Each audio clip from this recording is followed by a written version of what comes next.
Si vous avez Jésus dans votre cœur et que vous croyez en lui, abonnez-vous à la chaîne pour continuer à soutenir ce message de vérité. Activez la cloche pour ne manquer aucune révélation qui pourrait transformer votre chemin spirituel. Dwight Moody racontait une histoire qui m'a glacé le sang la première fois que je l'ai entendue. Il parlait d'un homme qui venait à l'église chaque dimanche depuis 40 ans. 40 ans de présence fidèle. 40 ans de chants, de prières récitées, de rituels accomplis. Cet homme connaissait chaque hymne par cœur, chaque liturgie, chaque tradition.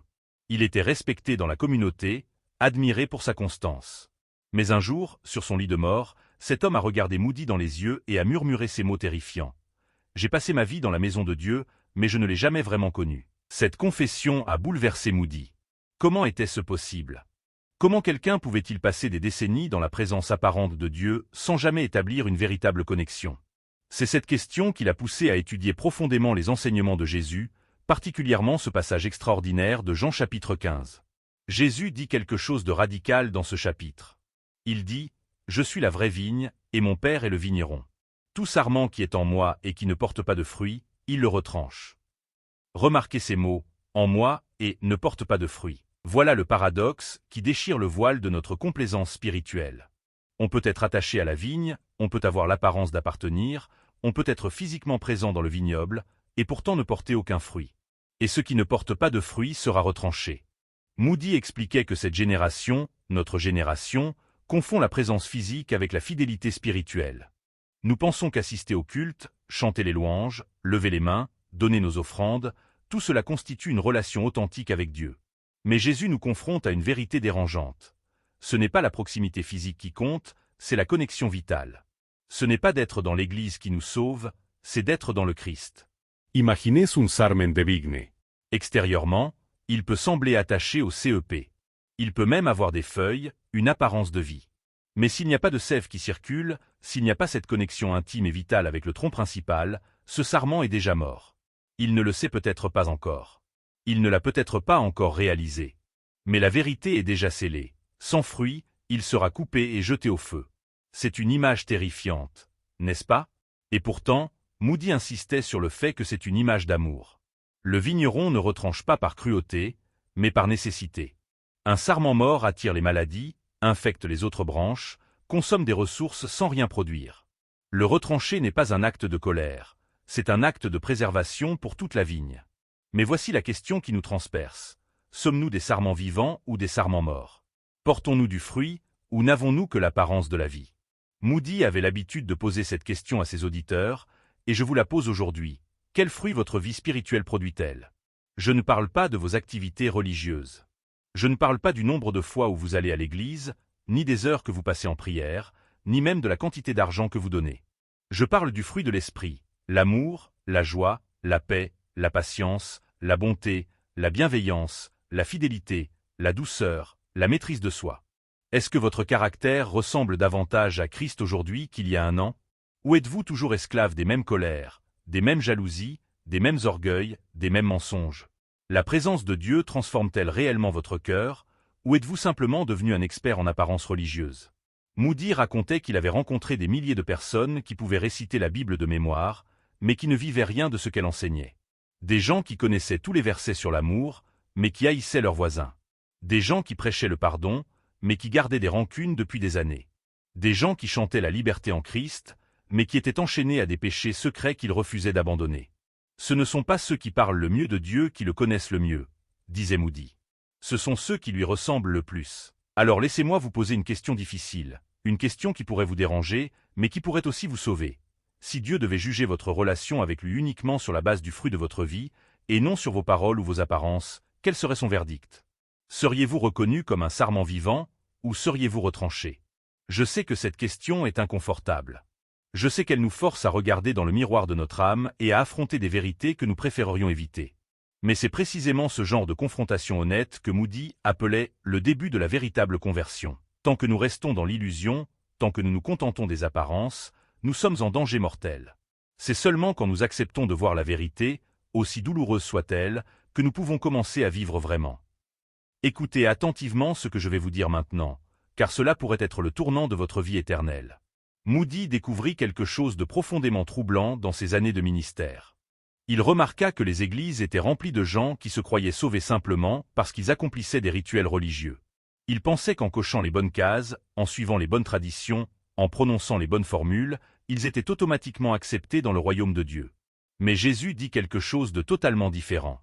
Dans Jean 15, Jésus continue. « Celui qui demeure en moi et en qui je demeure porte beaucoup de fruits, car sans moi vous ne pouvez rien faire. » Remarquez l'emphase sur le mot « demeurer ». Ce n'est pas visiter. Ce n'est pas passer de temps en temps. Ce n'est pas faire une apparition occasionnelle. C'est demeurer. C'est rester. C'est vivre dans une communion constante et ininterrompue avec Christ. Moody posait cette question redoutable. Combien d'entre vous demeurent réellement en Christ? Pas combien d'entre vous vont à l'église?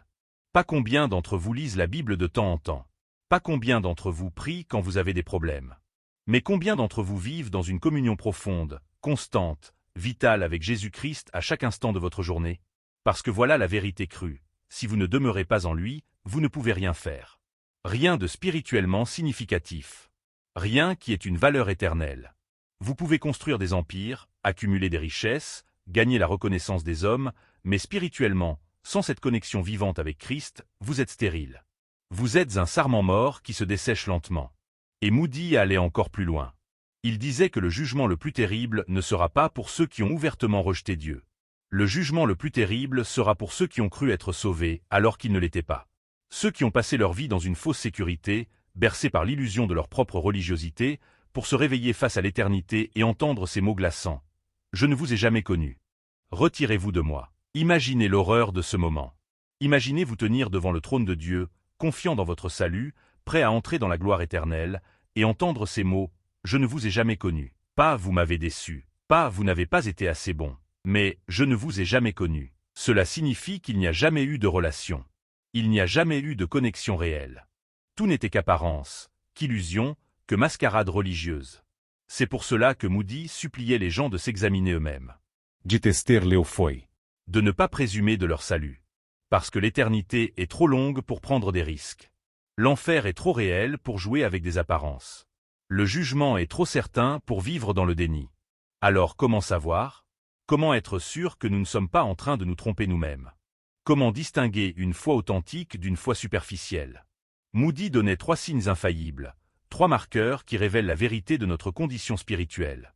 Le premier signe, c'est le fruit. Nous l'avons déjà mentionné, mais il faut y revenir parce que c'est fondamental. Jésus dit, « C'est à leurs fruits que vous les reconnaîtrez, pas à leurs paroles, pas à leur apparence, pas à leur position dans l'Église, mais à leurs fruits. » Le fruit de l'esprit est l'amour, la joie, la paix, la patience, la bonté, la bienveillance, la fidélité, la douceur, la maîtrise de soi. Si ces qualités ne se manifestent pas de plus en plus dans votre vie, si votre caractère ne se transforme pas progressivement à l'image de Christ, alors vous avez toutes les raisons de douter de la réalité de votre salut. Écoutez-moi bien, je ne dis pas que vous devez être parfait. Personne n'est parfait. Nous luttons tous. Nous tombons tous. Nous échouons tous. Mais la question est celle-ci, y a-t-il une progression? Y a-t-il une croissance? Y a-t-il une transformation visible sur le long terme? Ou êtes-vous exactement la même personne qu'il y a 5 ans, 10 ans, 20 ans, juste avec un vernis religieux en plus? Le deuxième signe, selon Moody, c'est l'obéissance. Jésus dit, « Si vous m'aimez, vous garderez mes commandements. » Ce n'est pas compliqué. L'amour authentique pour Christ se manifeste par l'obéissance. Pas une obéissance parfaite, encore une fois, mais une obéissance sincère. Un désir réel de plaire à Dieu. Une volonté de renoncer à notre propre volonté pour embrasser la sienne. Mais regardez autour de vous. Regardez dans nos églises. Combien de gens prétendent aimer Jésus, mais vivent dans la désobéissance délibérée? Combien continuent à pécher sans remords, sans repentance, sans même l'intention de changer? Combien justifient leur péché, le rationalisent, le minimisent, tout en chantant « Je t'aime Seigneur » le dimanche matin? Moody disait que c'est de la profanation. C'est prendre le nom de Dieu en vain de la manière la plus grave qui soit. Vous ne pouvez pas dire « Seigneur, Seigneur » et refuser de faire ce qu'il dit. Vous ne pouvez pas prétendre lui appartenir et vivre comme si vous appartenez au monde. Jésus lui-même dit « Pourquoi m'appelez-vous Seigneur et ne faites-vous pas ce que je dis ?» Le troisième signe, et c'est peut-être le plus révélateur, c'est le désir. Moody expliquait que quand vous êtes véritablement né de nouveau, quand l'Esprit de Dieu habite réellement en vous, vos désirs changent. Vous ne désirez plus les mêmes choses. Vous ne trouvez plus de plaisir dans les mêmes péchés. Ce qui vous attirait autrefois commence à vous répugner. Et ce qui vous laissait indifférent, les choses de Dieu, la prière, la parole, la communion avec d'autres croyants, tout cela devient votre plus grand délice. Si vous trouvez que la prière est une corvée, que lire la Bible est ennuyeux, que passer du temps avec d'autres chrétiens est une obligation pénible, alors permettez-moi de vous dire quelque chose de difficile. Vous n'êtes probablement pas né de nouveau. Parce que l'Esprit de Dieu crée en nous de nouveaux désirs. Il transforme nos appétits spirituels. Il fait que ce qui était autrefois une obligation devient un privilège, ce qui était un fardeau devient une joie. Moody racontait l'histoire d'un homme qu'il avait rencontré lors d'une de ses campagnes d'évangélisation. Cet homme était membre d'église depuis 30 ans. Il lisait sa Bible tous les jours, priait régulièrement, assistait à tous les cultes. Mais un soir, pendant le message de Moody, quelque chose s'est brisé en lui. Pour la première fois de sa vie, il a vu Christ non pas comme une obligation religieuse, mais comme un sauveur vivant qu'il aimait personnellement. Cette nuit-là, cet homme a été véritablement converti. Le lendemain, il est revenu voir Moody et lui a dit « J'ai lu la Bible pendant 30 ans, mais c'est comme si je la lisais pour la première fois. Les mots qui étaient morts sur la page sont soudainement vivants. La prière que je faisais par devoir est devenue une conversation avec mon meilleur ami. Tout a changé. Voilà ce que fait la véritable conversion. Elle transforme tout de l'intérieur. Alors je vous pose la question encore une fois, et je vous supplie d'y répondre avec une honnêteté brutale. Où en êtes-vous? Avez-vous cette vie, cette passion, ce désir ardent pour les choses de Dieu? Ou jouez-vous simplement un rôle religieux? Parce que voici ce que Moody comprenait si bien. On peut tromper tout le monde. On peut tromper le pasteur, les anciens, les autres membres de l'Église. On peut même se tromper soi-même pendant un temps. Mais on ne peut jamais tromper Dieu. Il voit au-delà des apparences. Il sonde les cœurs et les reins. Il connaît la différence entre une foi authentique et une contrefaçon religieuse. Et maintenant, laissez-moi vous partager quelque chose que Moody a découvert dans ce passage de Jean 15, qui a bouleversé sa propre compréhension de la vie chrétienne. Jésus dit, « Si quelqu'un ne demeure pas en moi, il est jeté dehors comme le sarment, et il sèche. Puis on ramasse les sarments, on les jette au feu, et ils brûlent. » Remarquez la progression. D'abord, le sarment est jeté dehors. Ensuite, il sèche. Puis il est ramassé. Enfin, il est jeté au feu où il brûle. Cette progression décrit parfaitement le processus de l'apostasie, de l'éloignement spirituel. Cela ne se produit pas d'un coup. C'est un processus graduel, souvent imperceptible au début. Peut-être que cela a commencé par de petites compromissions. Vous avez commencé à négliger la prière. Vous avez trouvé des excuses pour manquer les rassemblements de l'Église. Vous avez permis à certains péchés de s'installer dans votre vie, des péchés que vous aviez autrefois combattus. Vous vous êtes dit que ce n'était pas grave, que Dieu comprendrait, que vous pourriez toujours revenir plus tard. Mais voici la réalité terrifiante. Chaque jour que vous passez loin de la vigne, vous vous desséchez un peu plus. La vie spirituelle qui coulait autrefois en vous diminue progressivement. Votre sensibilité au péché s'émousse. Votre conscience s'endurcit. Les choses qui vous troublaient autrefois ne vous dérangent plus. Et avant même que vous ne vous en rendiez compte, vous êtes devenu un sarment mort, prêt pour le feu. Moody avertissait que l'un des dangers les plus grands pour l'âme humaine est la procrastination spirituelle. On se dit toujours qu'on a le temps. On se dit qu'on se repentira demain, la semaine prochaine, l'année prochaine. On se dit qu'on est encore jeune, qu'on a toute la vie devant soi. Mais la Bible nous avertit. Aujourd'hui, si vous entendez sa voix, n'endurcissez pas vos cœurs. Pourquoi aujourd'hui? Parce que demain n'est jamais garanti. Parce que chaque jour d'endurcissement rend le retour plus difficile. Parce que l'Esprit de Dieu ne luttera pas éternellement avec l'homme. Il y a un point de non-retour, un moment où le cœur devient si dur qu'il ne peut plus répondre à l'appel de Dieu. Êtes-vous en train de vous dessécher spirituellement en ce moment même? Êtes-vous en train de vous éloigner progressivement de Christ, tout en vous disant que tout va bien parce que vous maintenez les apparences extérieures? Si c'est le cas, laissez-moi vous dire avec toute la gravité que cette situation mérite. Vous êtes en danger mortel. Votre âme éternelle est en jeu. Mais écoutez bien, parce que maintenant je vais vous partager la partie la plus belle et la plus bouleversante de ce message. Ce même Jésus qui avertit du jugement, ce même Dieu qui retranche les sarments morts, est aussi celui qui désire ardemment votre restauration. Le texte de Jean 15 ne parle pas seulement de jugement. Il parle aussi de purification, de croissance, de fruits abondants. Jésus dit, « Tout sarment qui porte du fruit, il l'émonde afin qu'il porte encore plus de fruits. » Vous voyez ce que cela signifie? Si vous êtes un véritable enfant de Dieu, si vous êtes vraiment connecté à la vigne, Dieu va travailler dans votre vie. Il va vous élaguer. Il va couper les branches inutiles, les habitudes destructrices, les attachements malsains. Et ce processus est douloureux. Moody ne l'a jamais caché. Il disait, « Dieu ne nous émonde pas avec des plumes. Il utilise le couteau tranchant de sa parole et les circonstances difficiles de la vie. Mais pourquoi fait-il cela? Par cruauté? Par sadisme? Non.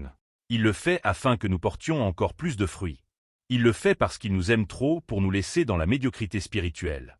Il le fait parce qu'il voit notre potentiel, ce que nous pouvons devenir si nous restons connectés à lui. Pensez à un jardinier qui taille ses rosiers.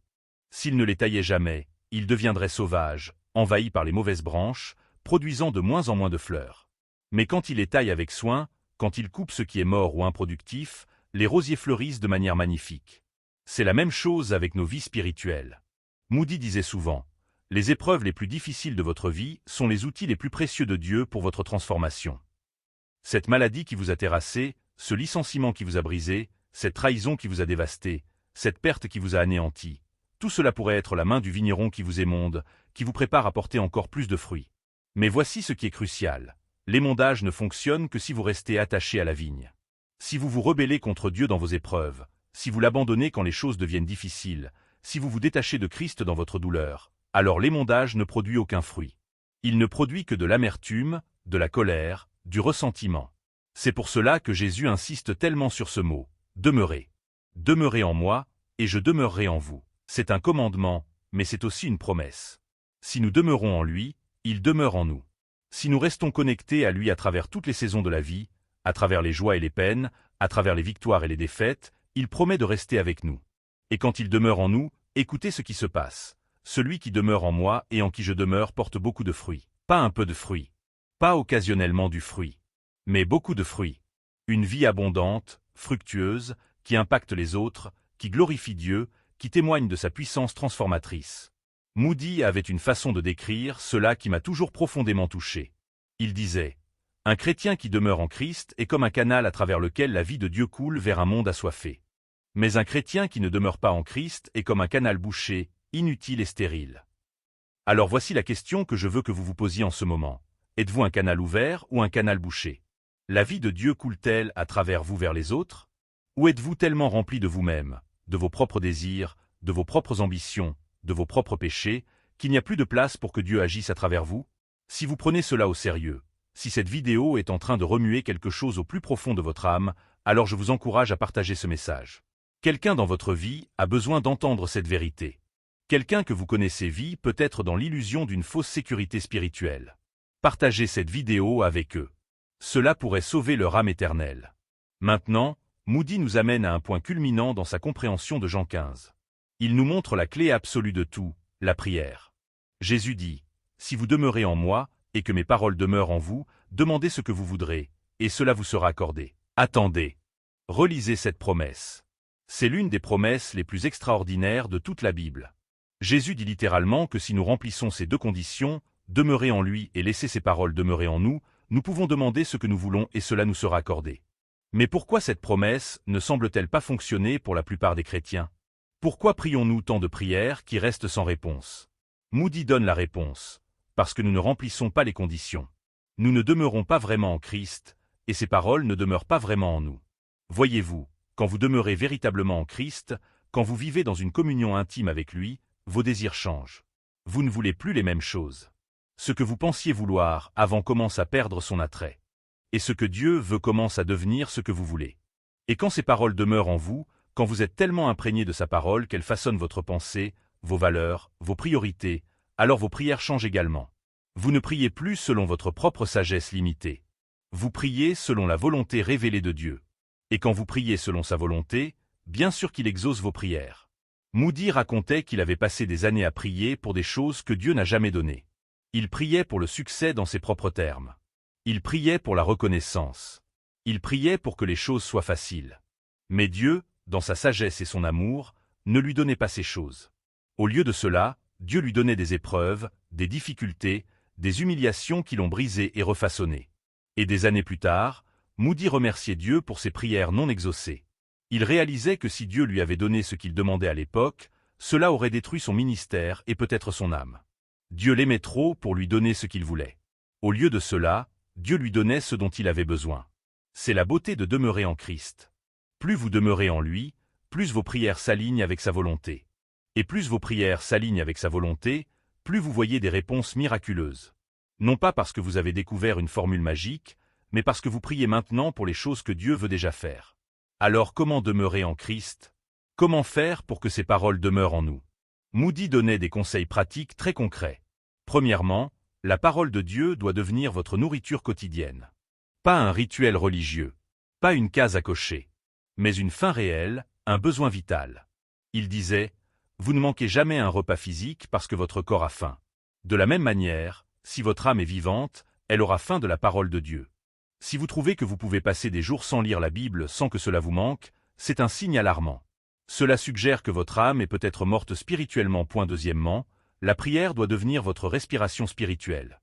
Moody encourageait ce qu'il appelait la prière sans cesse. Pas seulement des moments formels de prière, aussi importants soient-ils, mais une conversation continue avec Dieu tout au long de la journée. Parlez à Dieu dans vos pensées pendant que vous travaillez, pendant que vous conduisez, pendant que vous attendez, pendant que vous vivez. Il disait, la prière n'est pas quelque chose que nous faisons. C'est quelque chose que nous sommes. Un chrétien qui demeure en Christ est en communion constante avec lui, comme un enfant qui marche main dans la main avec son père, bavardant naturellement, partageant tout, ne cachant rien. Troisièmement, l'obéissance immédiate. Moody insistait sur ce point. Quand Dieu vous parle à travers sa parole, quand le Saint-Esprit vous convainc de quelque chose, obéissez immédiatement. Ne négociez pas. Ne rationalisez pas. Ne remettez pas à plus tard. L'obéissance immédiate est le signe d'un cœur qui demeure en Christ. Chaque fois que vous désobéissez, vous créez une distance entre vous et Dieu. Ce n'est pas que Dieu s'éloigne de vous, c'est vous qui vous éloignez de lui. Et si vous continuez dans la désobéissance, cette distance grandit jusqu'à ce que vous vous retrouviez coupé de la source de vie, desséché, mort spirituellement. Quatrièmement, la communion avec d'autres croyants. Moody croyait fermement que nous ne pouvons pas demeurer en Christ dans l'isolement. Nous avons besoin du corps de Christ. Nous avons besoin de l'encouragement, de la correction, du soutien, de la responsabilité que seule une communauté de foi authentique peut fournir. Il disait, un chrétien isolé est un chrétien en danger. Comme une braise retirée du feu qui s'éteint rapidement, un croyant séparé de la communauté des saints perd sa chaleur spirituelle, sa passion, sa vitalité. Maintenant, laissez-moi vous amener au point final, au message le plus important de tous que nous avons partagé aujourd'hui. Peut-être qu'en écoutant tout cela, vous réalisez avec horreur que vous n'avez jamais vraiment demeuré en Christ. Peut-être que vous réalisez que toute votre vie religieuse n'était qu'une façade, qu'une performance, qu'une illusion. Peut-être que le Saint-Esprit est en train de vous convaincre en ce moment même que vous êtes ce sarment mort dont nous avons parlé. Vous allez à l'église, vous faites les gestes religieux, mais il n'y a pas de vie réelle, pas de connexion authentique avec Christ. Et vous êtes terrifié parce que vous comprenez maintenant que vous êtes en danger de jugement éternel. Si c'est vous, écoutez-moi attentivement, il y a de l'espoir. Il y a toujours de l'espoir tant que vous êtes encore en vie, tant que l'Esprit de Dieu lutte encore avec votre cœur. Le fait même que ce message vous trouble, que ces vérités vous transpercent, c'est un signe que Dieu travaille en vous. Moody prêchait que le plus grand obstacle au salut n'est pas le péché grossier. Le plus grand obstacle est la fausse sécurité, l'illusion d'être sauvé quand on ne l'est pas. Mais quand cette illusion est brisée, quand vous voyez enfin la vérité sur votre condition, c'est là que le vrai salut peut commencer. Jésus dit, « Je suis le chemin, la vérité et la vie. Nul ne vient au Père que par moi. Il n'y a qu'un seul chemin vers Dieu, et ce chemin passe par Jésus-Christ. Pas par vos bonnes œuvres, pas par votre religion, pas par vos efforts, mais par Christ seul, par la foi seule, par la grâce seule. Si vous voulez être greffé à la vraie vigne aujourd'hui, si vous voulez passer de la mort spirituelle à la vie spirituelle, voici ce que vous devez faire. Premièrement, reconnaissez votre péché. Admettez devant Dieu que vous êtes un pécheur, que vous méritez son jugement, que vous ne pouvez pas vous sauver vous-même. Deuximement, croyez en Jésus-Christ. Croyez qu'il est mort sur la croix pour payer la pénalité de vos péchés. Croyez qu'il est ressuscité des morts, prouvant sa victoire sur le péché et la mort. Croyez que lui seul peut vous sauver. Troisièmement, repentez-vous. Tournez-vous de votre péché et tournez-vous vers Christ. Abandonnez votre ancienne vie. Renoncez à votre propre voie. Soumettez-vous à sa seigneurie. Décidez de le suivre, peu importe le coût. Quatrièmement, confessez-le publiquement. Jésus dit, « Celui qui me confessera devant les hommes, je le confesserai devant mon Père qui est dans les cieux. » Ne gardez pas votre foi secrète. Declaresla. Partagezla. Vivesla ouvertement. Si vous êtes prêt à faire cela maintenant, ne remettez pas à plus tard. La Bible dit, « Voici maintenant le temps favorable, voici maintenant le jour du salut. Vous ne savez pas si vous aurez demain. Vous ne savez pas si l'Esprit de Dieu vous appellera encore après aujourd'hui. C'est maintenant le moment de répondre. Priez avec moi en ce moment. Pas à haute voix si vous ne pouvez pas, mais dans votre cœur. Dites à Dieu, « Seigneur Jésus, je reconnais que je suis un pécheur. Je reconnais que j'ai vécu dans l'illusion, dans les apparences religieuses, sans jamais vraiment te connaître. Pardonne-moi. Lave-moi de mes péchés par ton sang versé à la croix. Je crois que tu es mort pour moi et que tu es ressuscité. Je me repens de mes péchés. Je t'ouvre mon cœur. Viens habiter en moi. Fais de moi une nouvelle créature. Greffe-moi à la vraie vigne. Apprends-moi à demeurer en toi. Je te donne ma vie, dès maintenant et pour toujours. Au nom de Jésus, Amen. Si vous avez fait cette prière avec sincérité, quelque chose d'extraordinaire vient de se produire. Vous êtes passé de la mort à la vie. Vous avez été greffé à la vigne. La vie de Dieu coule maintenant en vous. Vous êtes une nouvelle créature en Christ. Mais comprenez bien, ce n'est que le début. Maintenant commence le voyage de demeurer en Christ, de grandir, de porter du fruit. Et ce ne sera pas toujours facile. Il y aura des épreuves. Il y aura des émondages. Il y aura des moments où vous voudrez abandonner. Mais rappelez-vous la promesse. Celui qui demeure en moi et en qui je demeure porte beaucoup de fruits. Moody terminait souvent ses messages avec un défi. Et je veux vous lancer le même défi aujourd'hui. Ne vous contentez pas d'une vie chrétienne médiocre. Ne vous contentez pas d'un minimum de fruits. Ne vous contentez pas de simplement survivre spirituellement. Dieu vous appelle à une vie abondante, fructueuse, débordante. Il vous appelle à demeurer si profondément en Christ que sa vie coule à travers vous comme une rivière puissante, touchant tous ceux qui vous entourent. Il vous appelle à porter tellement de fruits que le monde ne peut pas l'ignorer, que votre vie devient un témoignage vivant de la puissance transformatrice de l'Évangile. Alors prenez la décision aujourd'hui. Pas demain. Pas la semaine prochaine. Aujourd'hui. Décidez de demeurer en Christ. Décidez de laisser ses paroles demeurer en vous. Décidez d'obéir immédiatement quand il parle. Décidez de rester connecté à lui à travers toutes les saisons de votre vie. Et regardez ce que Dieu fera. Regardez comment il vous transformera. Regardez le fruit qu'il produira à travers vous. Des vies seront changées. Des cœurs seront touchés. Le royaume de Dieu avancera. Et à la fin de votre vie, vous pourrez dire comme Moody, « J'ai combattu le bon combat, j'ai achevé la course, j'ai gardé la foi. » Si ce message a touché votre cœur, je vous encourage une dernière fois. Abonnez-vous à cette chaîne, activez les notifications, partagez cette vidéo. Ensemble, nous pouvons apporter ce message de vérité à un monde qui vit dans l'illusion et les ténèbres. Que Dieu vous bénisse et vous garde dans sa grâce.